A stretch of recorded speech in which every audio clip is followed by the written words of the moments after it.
көчө менен кетип атабыз. Чүй проспект менен Киев көчөсүнүн ортосунда.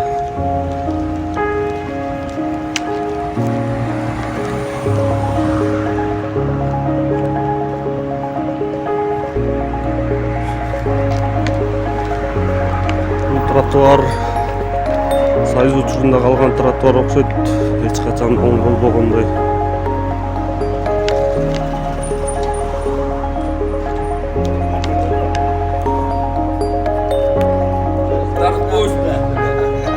Утро, которое в Бишкеке проводят. Салам алейкум.